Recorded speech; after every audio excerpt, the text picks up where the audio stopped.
Top quality और consistent performance के लिए सिर्फ सिल्वर पंप्स एंड मोटर्स, नाम याद रखना। સમાચારમાં આગળ વાત કરીએ તો ધોરાજીના છાડવાવદર ગામમાં ચાલતી બોગસ સ્કૂલનો પર્દાફાશ થયો છે। ગામમાં જે કાલરિયા નામથી બોગસ સ્કૂલ ધમધમતી હતી। ગામ લોકો અને જાગૃત નાગરિકો દ્વારા ભાંડાફોડ કરવામાં આવ્યો। ગ્રાન્ટેડ માધ્યમિક સ્કૂલમાં શિક્ષકો બેઠા બેઠા પગાર લઈ રહ્યા છે। વિદ્યાર્થી વગર સ્કૂલે ગ્રાન્ટ સહિતના અન્ય લાભો મેળવ્યા છે। બોગસ સ્કૂલ સાથે જોડાયેલા ટ્રસ્ટીઓ અને જે શિક્ષકો છે તે ભૂગર્ભમાં ઉતર્યા છે।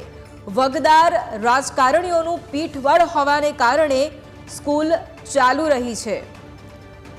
તો રાજકોટ જિલ્લા શિક્ષણ અધિકારીની ટીમની તપાસમાં પણ ખોટું હોવાનું ખુલ્યું છે। વિદ્યાર્થીઓ નથી આવી રહ્યા અને તેમ છતાં પણ વિદ્યાર્થીઓના નામે શિષ્યવૃત્તિની કામગીરી કરવામાં આવી રહી છે। સ્કૂલમાં સરકારની ગ્રાન્ટ તેમજ પગાર પણ લેવામાં આવી રહ્યા હોવાની વિગતો અત્યારે સામે આવી રહી છે। ખખડધજ સ્કૂલ 10 વર્ષથી બંધ હોવાનો ગામ લોકોનો આક્ષેપ છે।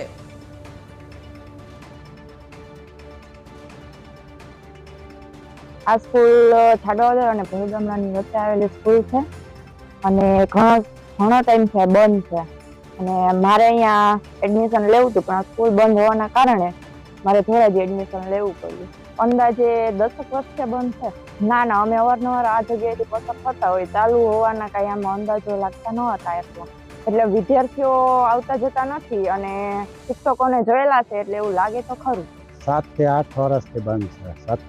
માહિતી કોઈ આપતો જવાબ જ નથી આપતો। મેં આરટીઆઈ કરી હતી, કરી અને 3 વર્ષ। આ કઈ સ્કૂલ છે દાદા? વલ્લભ કાલરિયાની સ્કૂલ કહેવાય, પણ ઓલા મૂળજીભાઈ કાલરિયા એવું નામ છે। તો ધોરાજીના છાડવાવદર ગામમાં ચાલતી બોગસ સ્કૂલનો પર્દાફાશ થયો છે। ગામમાં જે કાલરિયા નામથી ચાલતી આ બોગસ સ્કૂલ કે જેનો પર્દાફાશ થયો છે, ગામ લોકો દ્વારા અને જાગૃત નાગરિકો દ્વારા આનો ખુલાસો કરવામાં આવ્યો છે। આ ગ્રાન્ટેડ માધ્યમિક શાળા હતી કે જેમાં શિક્ષકો છે કે તે જે બેઠા બેઠા પગાર પણ લઈ રહ્યા છે। આ જે શાળાના દ્રશ્યો પણ એક તરફ જોઈ રહ્યા છો કે જ્યાં ખખડધજ હાલતમાં આ શાળા પણ જોવા મળી રહી છે, જેમાં એક પણ વિદ્યાર્થી ભણવા માટે નથી આવી રહ્યા, પરંતુ વિદ્યાર્થી વગર જ સ્કૂલ દ્વારા ગ્રાન્ટ સહિતના અન્ય લાભો છે તે પણ લેવામાં આવી રહ્યા છે। બોગસ સ્કૂલ સાથે જોડાયેલા જે ટ્રસ્ટીઓ અને શિક્ષકો છે તે અત્યારે ભૂગર્ભમાં ઉતર્યા છે।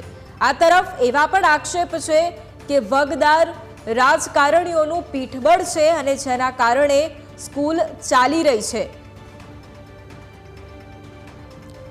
અને આ જ મુદ્દે સંવાદદાતા ધ્રુવ ધોરાજીથી અમારી સાથે ફોન લાઈન પર છે। ધ્રુવ, જે પ્રમાણે ધોરાજીના છાડવાવદર ગામમાં બોગસ સ્કૂલનો અત્યારે પર્દાફાશ થયો છે, કઈ રીતે આ વિશેની જાણકારી સામે આવી અને સાથે જ શું ગ્રામજનો દ્વારા પહેલા પણ આ શાળાને લઈને કોઈ ફરિયાદ કરવામાં આવી હતી?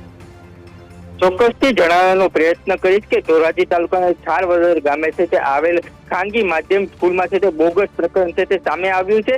ધોરાજી તાલુકાના છાડવાવદર જે કાલરિયા સ્કૂલ બોગસ ધમધમી રહી હતી, તે રાજકીયોના જે નેતાઓના કારણે છે તે આ સ્કૂલ છે તે ધમધમી રહી હતી। ક્યાંક ને ક્યાંક જાગૃત નાગરિક દ્વારા છે તે મુદ્દે છે તે ઉજાગર છે તે કરવામાં આવ્યો હતો। સ્કૂલમાં વિદ્યાર્થીઓના નામે છે તે શિક્ષકો બેઠા બેઠા છે તે પગાર ખાતા હતા। જે સ્કૂલમાં છે તે વિદ્યાર્થીઓના નામને છે તે બોગસ જે પગાર છે તે ખાઈ રહ્યા હતા। છેલ્લા ઘણા સમયથી છે તે ચાલી રહી હતી આ જે માધ્યમિક સ્કૂલ ગ્રાઉન્ડ છે તે માધ્યમિક છે તે સ્કૂલમાં શિક્ષકો છે તે પગાર બેઠા બેઠા ખાતા હતા। રાજકીયોના જે ઓઠાના કારણે છે તે ધમધમી રહી હતી આ સ્કૂલ। ગ્રાઉન્ડના જે શાળાઓના છે તે 9 થી અને 10 ની જે મળી રહી હતી। રાજકોટ જિલ્લા છે તે શિક્ષણ અધિકારીની ટીમ છે તે તપાસમાં પણ મોટો છે તે ખુલાસો છે તે થયો હતો। હાલ તો આ બોગસ સ્કૂલને લઈને છે તે ટ્રસ્ટીઓ તેમજ છે તે શિક્ષકો છે તે ગુમ થઈ ગયા છે। જી બિલકુલ, આભાર ધ્રુવ તમામ જાણકારી માટે। તો ધોરાજીના ગામમાં ચાલતી આ બોગસ સ્કૂલ કે જેનો અત્યારે પર્દાફાશ થયો છે, જે કાલરિયા નામથી આ બોગસ સ્કૂલ કે જે છેલ્લા કેટલાય વર્ષોથી ધમધમી રહી હતી, જો કે ખુદ ગ્રામજનો દ્વારા જ આ સ્કૂલનો પર્દાફાશ કરવામાં આવ્યો છે।